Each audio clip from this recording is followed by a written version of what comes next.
दोस्तों, Armenia Akash missile defence system, Swathi radar और Pinaka rocket के बाद अब फाइटर जेट को लेकर भारत की तरफ देख रहा है और $3 बिलियन की एक मेगा डील भारत के साथ जल्द ही साइन कर सकता है। इस खबर के ऊपर आगे बात करेंगे। इसके अलावा दूसरी खबर पाकिस्तान और चीन को लेकर सामने आ रही है। हमने पिछले हफ्ते बताया था कि पाकिस्तान की सबमरीन को तुर्की ने अपग्रेड किया था, लेकिन करोड़ों रुपए खर्च करने के बावजूद पाकिस्तान की सबमरीन ज्यादा आवाज करने वाली बनी रही। वहीं अब पाकिस्तान ने ऐलान किया है कि वह नई सबमरीन को अगले साल अपनी सेना में शामिल करने वाला है। इन दोनों खबरों के बारे में इस वीडियो में डिटेल में बात करेंगे।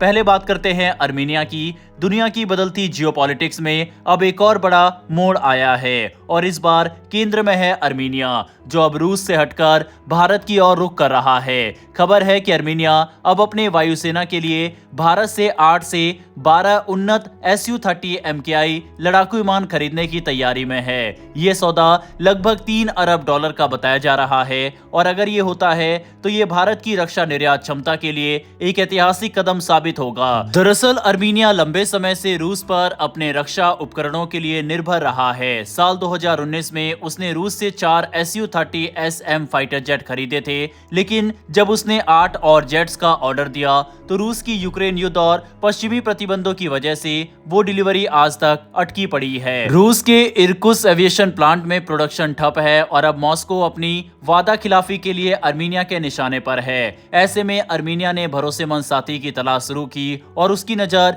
भारत पर जाकर रुकी। हाल ही में अर्मीनिया के प्रधानमंत्री निकोल की पार्टी के एक सांसद ने अपनी राष्ट्रीय टीवी इंटरव्यू में इस डील पर सीधे इनकार नहीं किया, बल्कि कहा कि हम अपनी वायु क्षमताओं को मजबूत करने के लिए हर व्यवहारिक विकल्प तलाश रहे हैं। यानी बात साफ है कि पर्दे के पीछे सौदे की तैयारी चल रही है। भारत की हिंदुस्तान एरोनॉटिक्स लिमिटेड, जो नासिक स्थित अपने प्लांट में भारतीय वायुसेना के लिए Su-30 MKI बना रही है, अब इन्हीं विमानों को निर्यात करने की दिशा में आगे भी बढ़ रही है। हाल ही में HAL को भारतीय वायुसेना से 13,500 करोड़ रुपए का कॉन्ट्रैक्ट मिला है, जिसके तहत 12 नए सुखोई 30 MKI बनाए जा रहे हैं और यही प्रोडक्शन लाइन अब अर्मीनिया के लिए भी खुल सकती है। भारत का ये सुखोई 30 MKI रूस के Su-30 SM से कहीं आगे है। भारतीय वर्जन में कई स्वदेशी अपग्रेड शामिल हैं, जैसे Uttam AESA radar, BrahMos NG missile system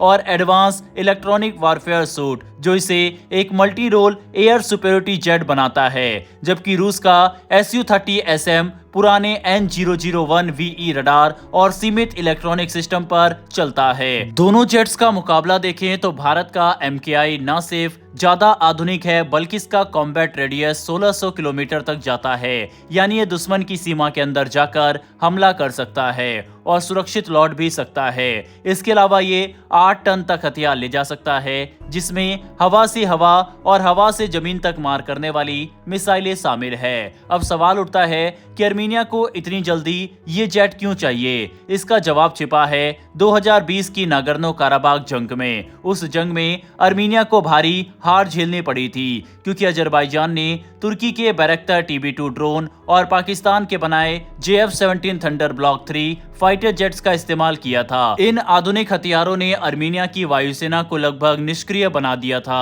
अब वही अजरबैजान पाकिस्तान और तुर्की के साथ मिलकर अपनी एयरफोर्स को और मजबूत बना रहा है। ऐसे में अर्मीनिया को एक ऐसी ताकत की जरूरत है जो इस संतुलन को फिर से बराबर कर सके, और भारत के सुखोई 30 MKI इस काम के लिए बिल्कुल फिट बैठते हैं। इस सौदे के तहत अर्मीनिया को सिर्फ विमान ही नहीं मिलेंगे, बल्कि भारत उसकी वायुसेना को पायलट ट्रेनिंग, मेंटेनेंस सपोर्ट और टेक्नोलॉजी ट्रांसफर भी देगा। भारतीय वायुसेना के फालोदी एयरबेस में अर्मीनियाई पायलटों को ट्रेनिंग देने की तैयारी चल रही है। साथ ही भारत अर्मीनिया की कुछ स्थानीय कंपनियों के साथ ऑफसेट डील के जरिए रक्षा तकनीक साझा करने पर भी विचार कर रहा है। एक्सपर्ट्स का मानना है कि सौदे की पहली खेप 2026 के आखिरी तक जा सकती है। यानी 2 साल के भीतर अर्मीनिया के आसमान में भारतीय जेट्स उड़ान भरते दिख सकते हैं। और अगर सब कुछ योजना के मुताबिक चला तो 2030 तक अर्मीनिया के पास 20 से ज्यादा सुखोई 30 MKI हो सकते हैं, जो उसके लिए एक ऐतिहासिक छलांग होगी। यह डील सिर्फ रक्षा की नहीं, बल्कि जियोपॉलिटिकल बदलाव की भी निशानी है। अर्मीनिया अब रूस से दूरी बनाता बनाते हुए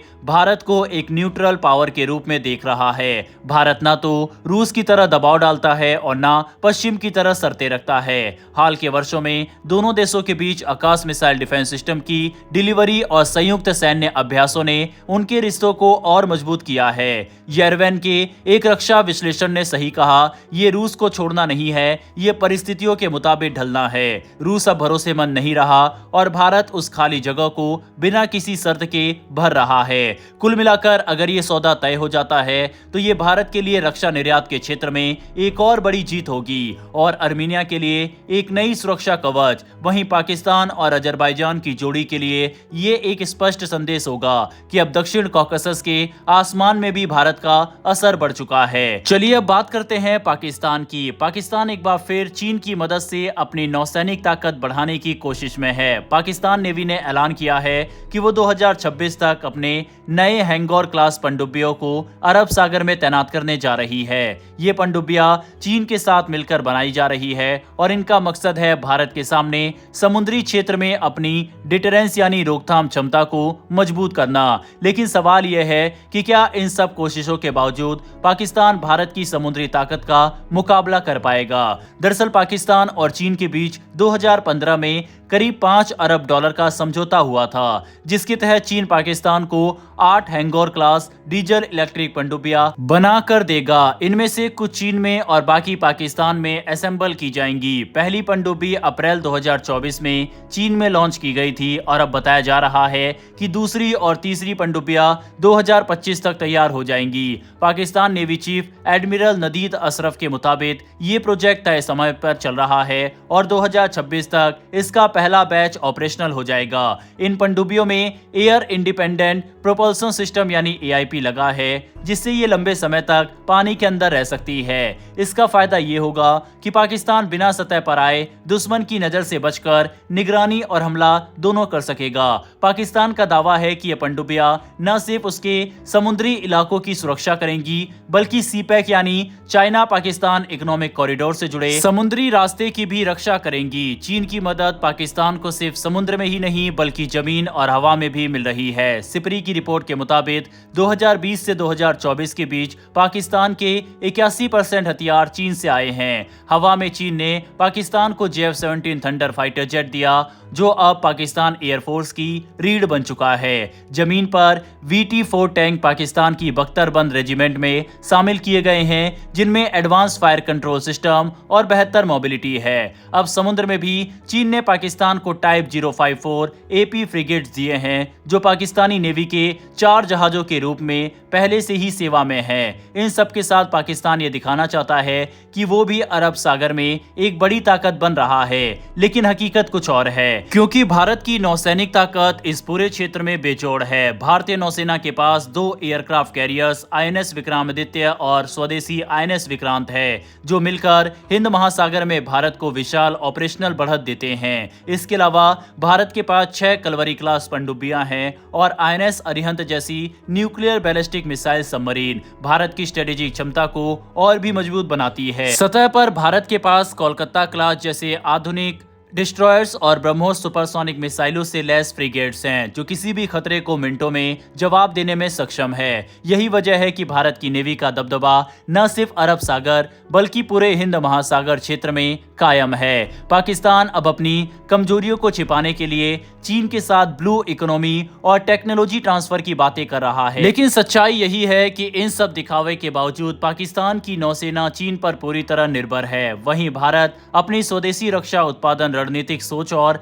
समुद्री शक्ति के दम पर न सिर्फ अपने तटों की सुरक्षा कर रहा है बल्कि पूरे हिंद महासागर क्षेत्र में एक नेतृत्वकारी शक्ति के रूप में उभर चुका है। इसीलिए कहा जा सकता है कि हैंगोर क्लास सबमरीन प्रोजेक्ट पाकिस्तान के लिए भले ही बड़ी उपलब्धि हो, लेकिन भारत की नौसैनिक बढ़त और तकनीकी श्रेष्ठता के सामने ये एक छोटी कोशिश भर है।